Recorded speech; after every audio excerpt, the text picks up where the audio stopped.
Olá, seja bem-vindo de volta às nossas aulas aqui do nosso comentário exegético da Escola Charles Spurgeon Online. Eu sou o professor Felipe Prestes. Nós estamos na nossa 15ª aula deste módulo. Estamos aqui tratando sobre o texto de 1 João, deste módulo 4, certo? E o que nós estamos fazendo aqui, basicamente na última aula, a gente mencionou aquilo que João já tocou com relação a esses falsos mestres, a esses divisionistas.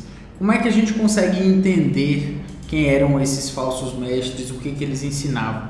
A gente faz uma espécie, de, vamos dizer assim, de engenharia reversa. O que seria essa engenharia reversa? Seria uma forma assim de dizer o que foi que João afirmou que não se deve fazer e provavelmente isso indica aquilo que esses aquilo que esses hereges, faziam. Então a gente viu que João fala que Deus é luz, nele não há treva nenhuma, então provavelmente aquelas pessoas diziam que para seguir a Deus você seguia do seu jeito, você não precisava temer a Deus. O outro ponto era que eles diziam que não tinham pecado nenhum, não tinham cometido pecado, então provavelmente eles queriam dizer que, a visão deles sobre pecado era uma visão muito aquém da santidade que Deus espera de nós. Nós vimos também que aquele que diz que anda nele, permanece nele, esse também deve andar como ele andou. Então provavelmente a gente está ouvindo falar de alguém que, como eu falei, vivia a sua vida de qualquer jeito, não se preocupava em ser como Jesus, em buscar uma aparência, buscar uma vida mesmo de temor e de parecer com Cristo. Um outro elemento também é que quando se fala aquele que diz estar na luz e odeia seu irmão até agora está nas trevas, então provavelmente também se tratavam de pessoas que não cuidavam da sua vida em comunidade, que não amavam seus irmãos, que não viviam de uma forma de amor cristão, de fato,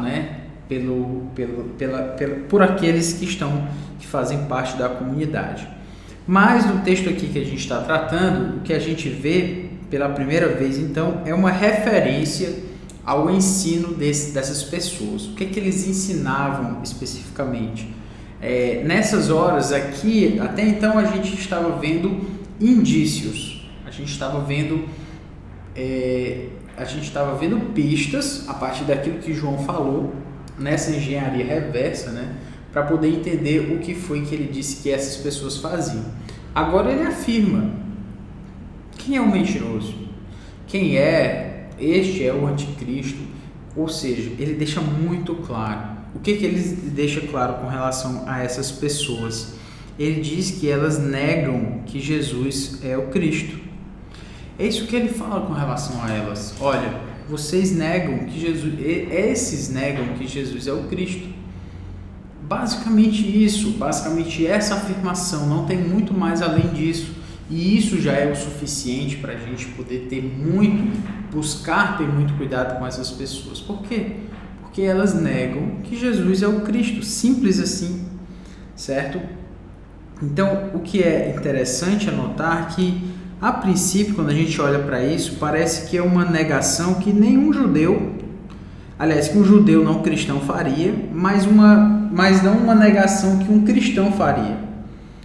Você imagina que um judeu não cristão possa dizer: Jesus não é o Messias, Jesus não é o Cristo. Isso é esperado de alguém que não é cristão, de algum judeu que não se converteu, certo? Só que o problema é que João, há alguns versículos, disse que eles saíram do vosso meio. Então, quando ele diz eles saíram do vosso meio, João está dizendo o quê? Que eles estiveram ali. E se eles estiveram ali, viviam como irmãos, ou seja, provavelmente eram pessoas que se mostravam como cristãs verdadeiras. Então a gente tem um dilema aqui. Qual é o dilema? É que, por um lado, o autor indica um tanto claramente que aqueles que fazem essa negação já foram um dia membros daquela comunidade, ou seja, fizeram parte daquela comunidade. Então, sendo assim, eles, pelo menos aparentemente, certo? Aparentemente, haveriam de se mostrar como cristãos. Ora, aquela igreja, aquela comunidade não ia receber pessoas como parecendo cristãs sem de fato ser. Isso seria difícil de aceitar, difícil de até imaginar, né? Como é que uma comunidade de cristãos sérios chegariam a esse ponto. Por outro lado, a negação que eles fazem é do tipo que nenhum cristão faria. Nenhum cristão faria esse tipo de negação. Que negação? Ora, a negação de que Jesus é o Cristo. Dificilmente a gente veria um cristão fazer essa afirmação, certo? Ou chegar a esse ponto, a esse nível de apostasia, pelo menos muito rapidamente. Então, algumas possibilidades que a gente poderia ver em relação a essa questão. Seria que os divisionistas foram uma vez cristãos, mas não são mais, certo? E não é que eles perderam a salvação, não é disso que a gente está falando. A gente está falando de pessoas que se mostraram como cristãs e depois mostraram não ser. Então, enquanto elas estiveram dentro daquela comunidade, elas pareciam cristãs verdadeiras. Elas pareciam ser crentes, mas de fato não eram. Quando saíram, isso ficou manifesto. Uma outra possibilidade é que eles nunca foram realmente cristãos. Eles que é muito parecido com a primeira, mas a ideia é que os divisionistas, eles já estavam lá, já negavam que Jesus era o Cristo, já diziam que Jesus não era o Cristo, mas eles estavam lá por alguma razão. Ou que os divisionistas são cristãos e a negação aqui não é exatamente o que parece. Vamos então à solução, né? A solução parece ser a de que esses divisionistas eram esses cristãos que fizeram parte da comunidade e depois deixaram o quê? Deixaram a comunidade. Por quê? Porque aceitaram uma forma diferente de cristologia. Eles passaram a aceitar uma forma diferente de cristologia. A cristologia que eles criam não era mais aquela verdadeira, não era mais aquela de que Jesus era o Cristo. Tinha um problema grave lá, certo? Ou seja, foi uma forma diferente daquilo que foi exposto por João. Inclusive não só por João, mas por outras pessoas da própria comunidade, certo? Não foi só por João. Outras pessoas naquela comunidade passaram a ver que aquele tipo de cristologia não podia ser aceita. Ela era uma cristologia incompatível com aquilo que eles haviam recebido desde o princípio. Então, na mente dessas pessoas, eles não haviam deixado de ser cristãos. Provavelmente, eles ainda se achavam cristãos. Ora, se eles achavam, inclusive, que eles andavam com Deus, se eles achavam, inclusive, que eles andavam na luz, eu não acho difícil que esses irmãos tenham aí, esses divisionistas, eles tenham aí se enganado, porque de fato tem gente que se engana, certo? Tem gente que se acha cristão, acha um cristão verdadeiro e tal. Você vai procurar conversar com a pessoa, ela de fato, ela vai lá, ela fala de uma forma cristã, ela usa o vocabulário, né, cristão, ela tenta abordar os pontos de uma perspectiva cristã, ela vai para cerimônias cristãs, ela vai para uma igreja cristã. Mas quando você começa a perguntar para ela sobre novo nascimento, quando você começa a perguntar para ela sobre a vida dela com Deus, aí você vai vendo que essa pessoa de fato não se mostra uma cristã, embora ela acredite que seja, certo? Então o fato de alguém acreditar que é um crente não significa que essa pessoa é crente. Eu acho que é esse o ponto aqui a ser salientado, certo? Não é porque alguém que se considera cristão verdadeiro que essa pessoa é uma pessoa cristã verdadeira, certo? Mas vamos passar aqui adiante. O autor acreditava que sim, eles haviam deixado de ser. Então não é porque eles achavam que não eram, que de fato eles não eram. O autor, no caso João, está afirmando que essas pessoas não só deixaram de ser cristãs, pelo menos aparentemente, elas simplesmente são tidas como anticristos.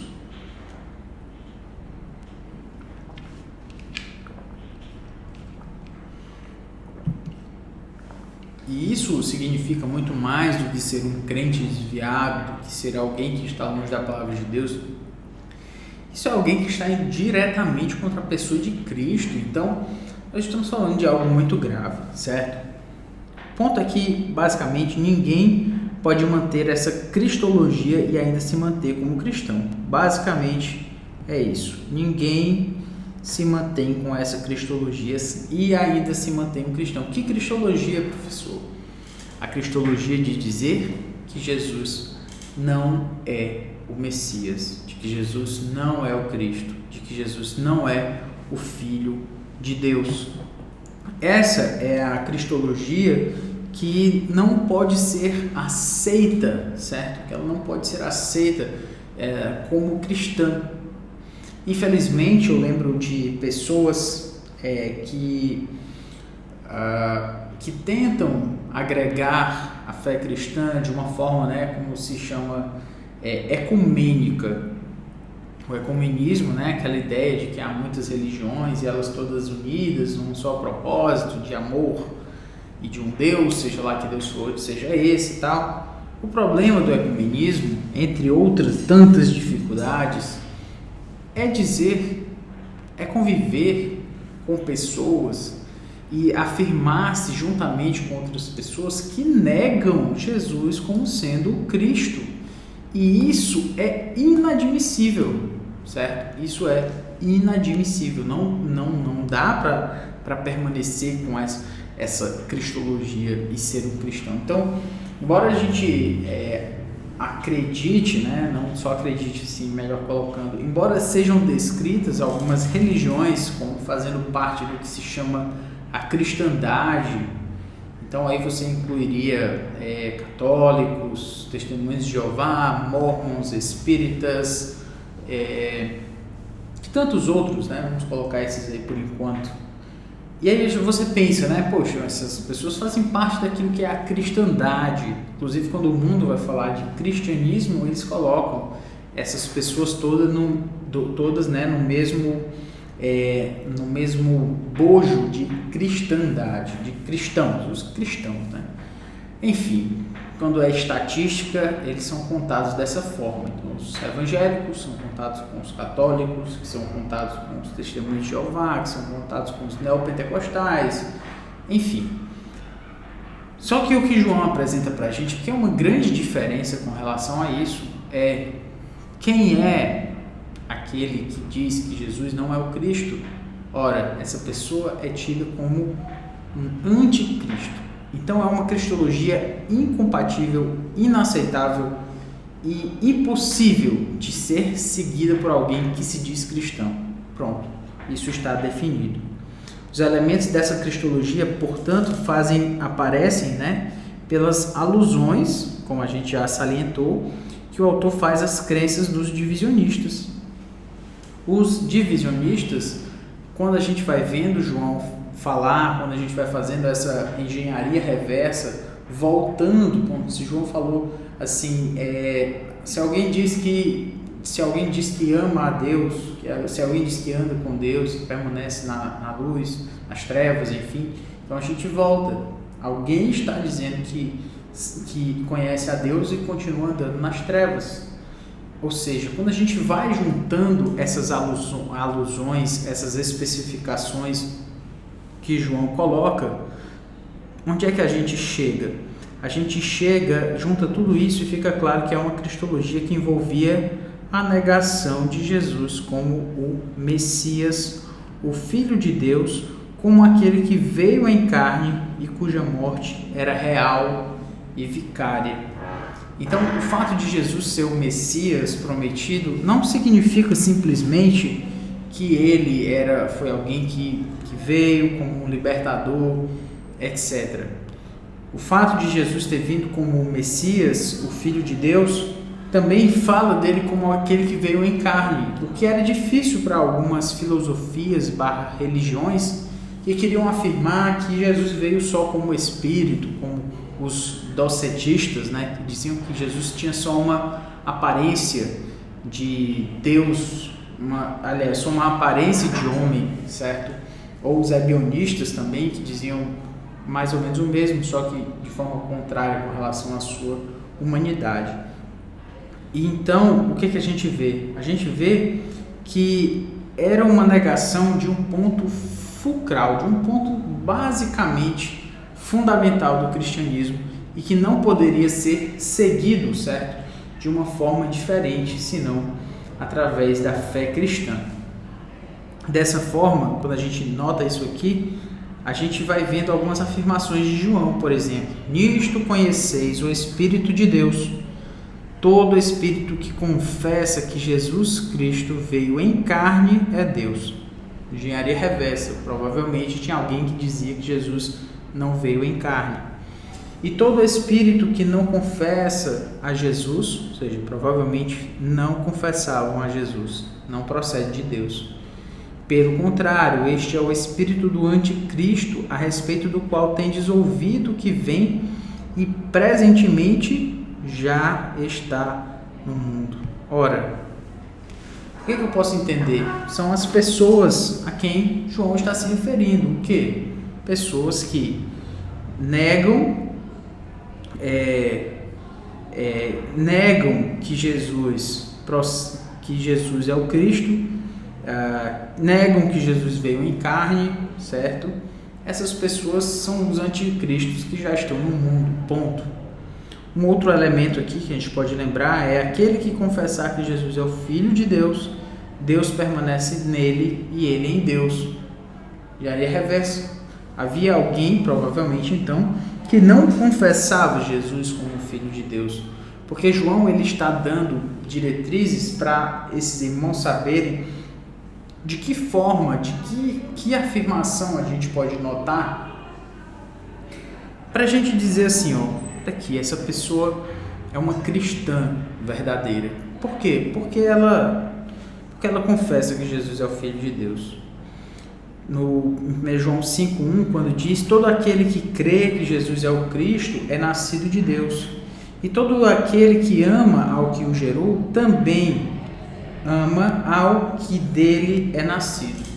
Ou seja, todo aquele que crê que Jesus é o Cristo é nascido de Deus. Provavelmente tinha gente que dizia que Jesus não era o Cristo. Provavelmente tinham aqueles que diziam: todo aquele que ama ao que o gerou, ou seja, ao Pai, também ama ao que dele é nascido. Ou seja, o que nos parece é que a pessoa de Cristo, em 1 João, ela estava sendo colocada em xeque. E João afirma a pessoa de Cristo. Parecia que havia uma certa dificuldade das pessoas entenderem a diferença entre o Pai e o Filho. E elas pareciam que colocavam a pessoa de Cristo num patamar inferior e a pessoa do Pai num patamar superior. E aí o que João faz? Ele diz: olha, essas pessoas estão o Pai e o Filho, eles estão na mesma posição no sentido de importância, no sentido de divindade. Vocês não precisam diferenciar uma coisa da outra. E mais, se você não ama o Pai, se você não ama o Filho, você não ama o Pai. Se você não tem o Filho, você não tem o Pai. Se você nega o Filho, você nega o Pai. Vá percebendo essas relações, certo? No texto de 1 João, e aí a gente entende, ele está falando de pessoas que querem dizer que amam a Deus, mas não amam.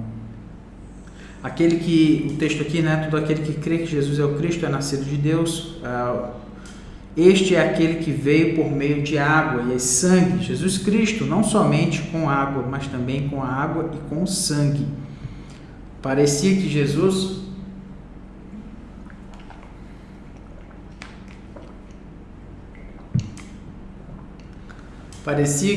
era tido como alguém que não veio materialmente. Parece que o aspecto material da vida de Jesus era uma certa dificuldade para eles.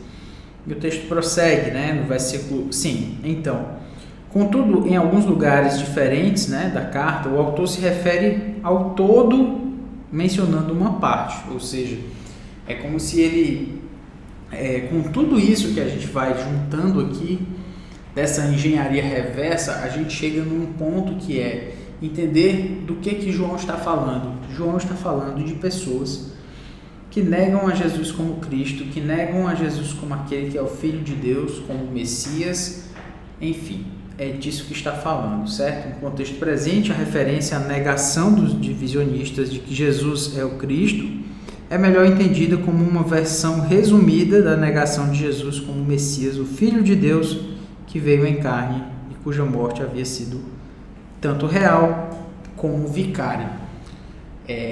São algumas negações chaves que são feitas aqui que precisam, enfim, serem fechadas, digamos assim, precisam ser concluídas. É isso em que essas pessoas criam, precisa ser fechado esse ponto.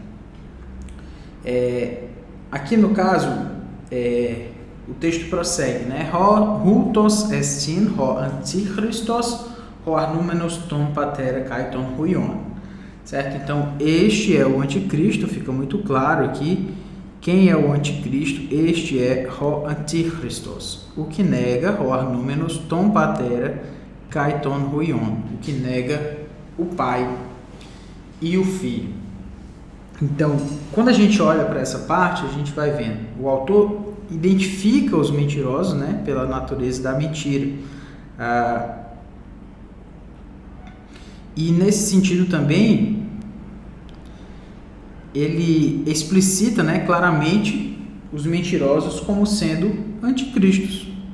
Quem é o anticristo? Todo aquele que nega que Jesus de fato é o Cristo. Essa pessoa é um anticristo, certo? Então a negação dessa pessoa, ou seja, de Jesus, não somente é uma negação da verdadeira identidade de Jesus como Filho de Deus e Messias, mas também uma negação do próprio Pai. Certamente, as pessoas podiam fazer uma diferenciação, como eu coloquei, entre o Pai e o Filho, e o fato de elas diminuírem o Filho, para elas não parecia ser algo assim tão grave, porque o importante era o Pai. João deixa claro, se você nega o Filho, você nega o Pai. Então não fica tão claramente aqui a razão, mas depois lá no texto o autor vai mostrar mais claramente a razão da negação do Filho, também envolver a negação do Pai. Por exemplo, foi o Pai que enviou o Filho. Por que se eu negar o Filho eu nego o Pai? Porque foi o Pai que enviou o Filho. A autoridade do Pai é que está envolvida. Então se o Pai for colocado como alguém de menos importância, a gente começa a notar que se ele não enviou o Filho, ou se o Filho não é quem ele diz ser, o Pai também se torna comprometido, a pessoa do Pai, certo? Então nisto consiste o amor de Deus, não em que nós tenhamos amado a Deus, mas em que ele nos amou e enviou o seu Filho como propiciação pelos nossos pecados. Ora, quem foi que enviou o Filho? Foi o Pai. Então, se você nega o Filho que foi enviado pelo Pai, você nega o Pai por consequência. Uma coisa está ligada à outra. É o Pai quem dá testemunho para o Filho. Então, se nós admitimos o testemunho dos homens, o testemunho de Deus é maior. Ora, este é o testemunho de Deus que ele dá acerca do seu Filho. Qual é o testemunho de Deus acerca do seu Filho? Aquele que crê no Filho de Deus tem em si o testemunho. Aquele que não dá crédito a Deus o faz mentiroso, porque não crê no testemunho que Deus dá acerca do seu Filho. Ou seja, se você compromete a pessoa de Jesus, você compromete a pessoa do Pai. Então você está absolutamente entregue a um falso ensino, a uma falsa doutrina, a uma heresia que leva você a não crer no Pai. Então são dois pontos importantes aí.